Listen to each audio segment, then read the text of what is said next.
Well, here we are. It's the men's final here at the GLL Cadet Sabre International at the Copper Box on the Queen Elizabeth Olympic Park in London. And it's the men's sabre final between Gerardo Lillo and Francois Cauchon. With me again, John Southfield, guru of sabre. Can you tell us how we've got to this stage, John? Yeah, Cauchon, the Canadian, beat one of the Brits, Bertie Holdsworth, in the last eight, 15-10, before having the same scoreline against the Hong Kong fencer Lee in the semi-final. So quite comfortable route for him. Gerardo Lillo, even more comfortable in the 8, won 15-2 against Sugimoto of Japan, before taking a 15-8 win against Eustache, French fencer, in the semi. So both have come through to the final with quite big scorelines.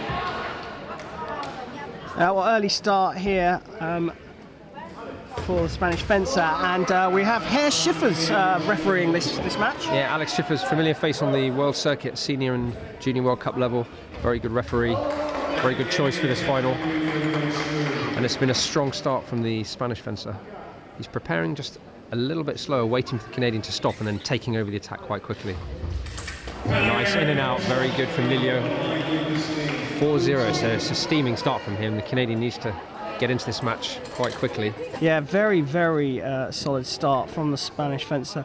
The Canadians, they had a men's sabre qualify for the Rio Olympic Games, didn't they?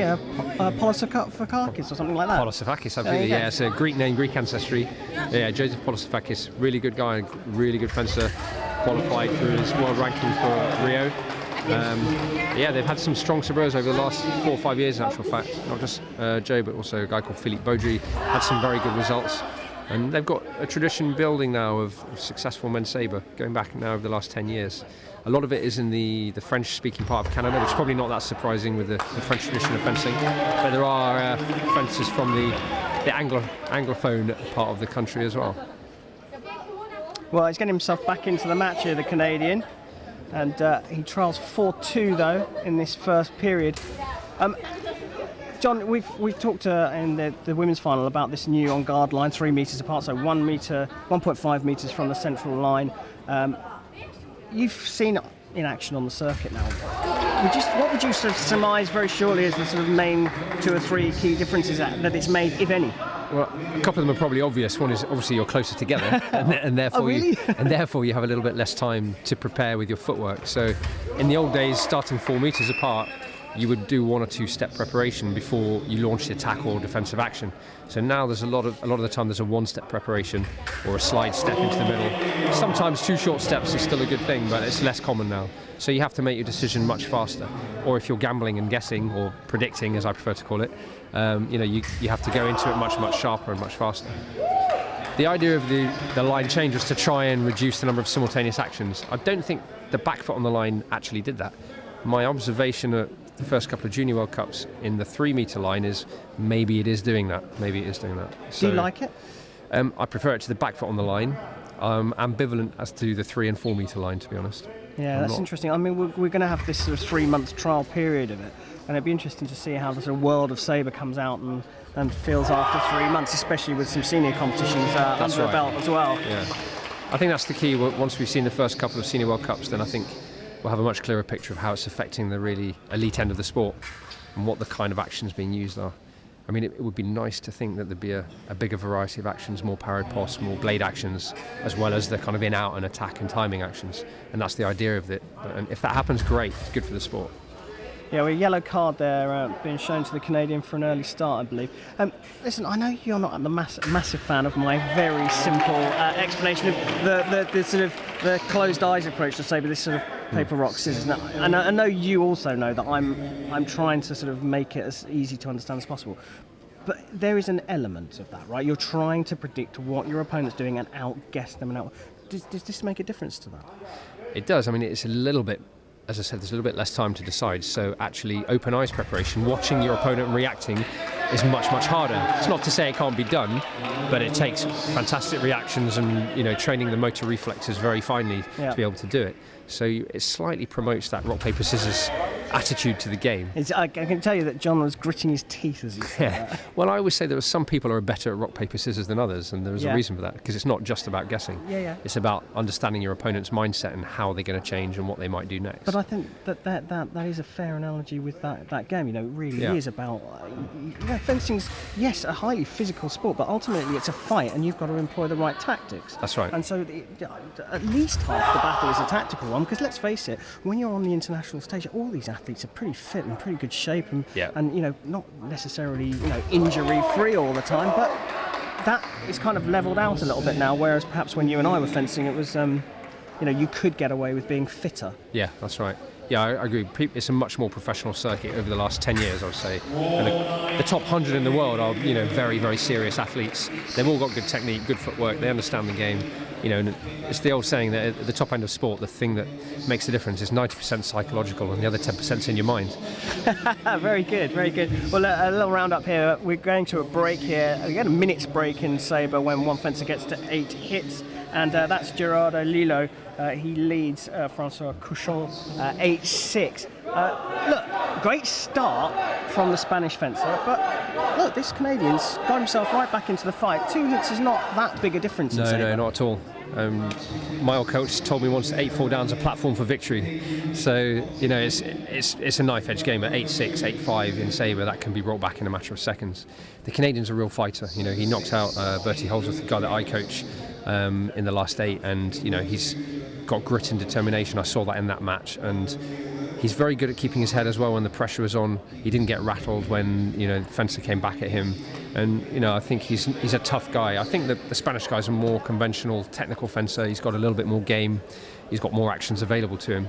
My feeling is that will win the day in the end, but the Canadian guy is not going to go down without a fight. And I think if he comes back early in the second half, piles of pressure on Lillo, then it could be a close run thing at the end.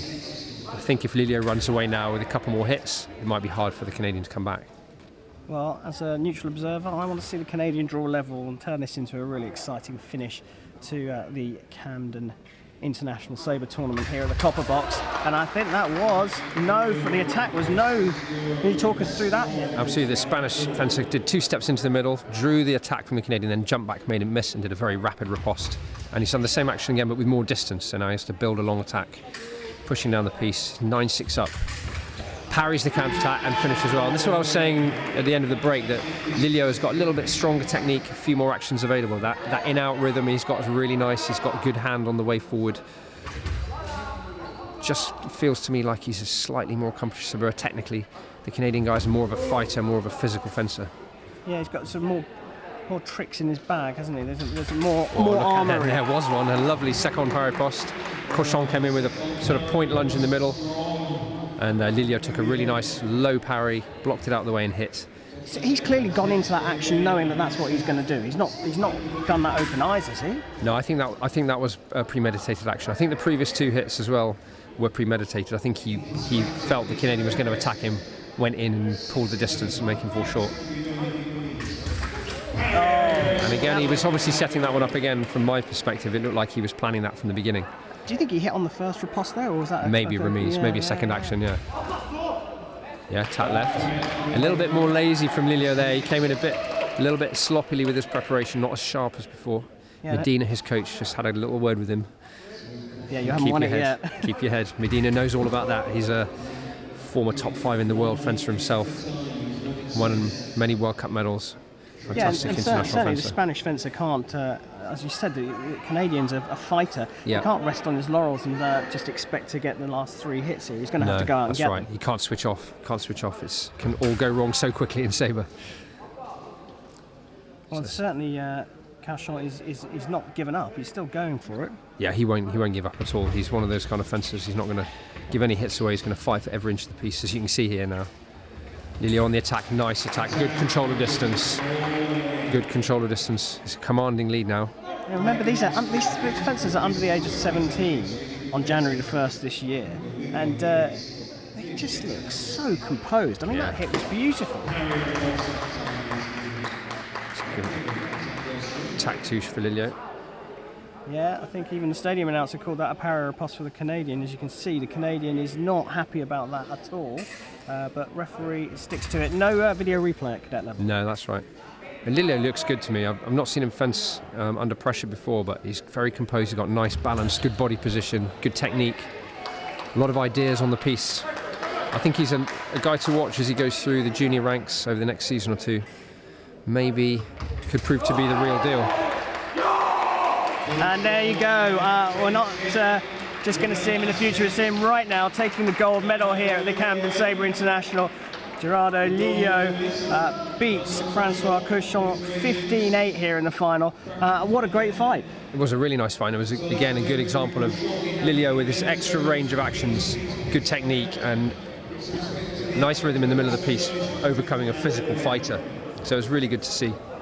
Well, there you go. That's the end of the championship here at the Copper Box at the Queen Elizabeth Park in London. All that remains is for me to thank you, John Southfield. Thanks, Karim. Good to be here again.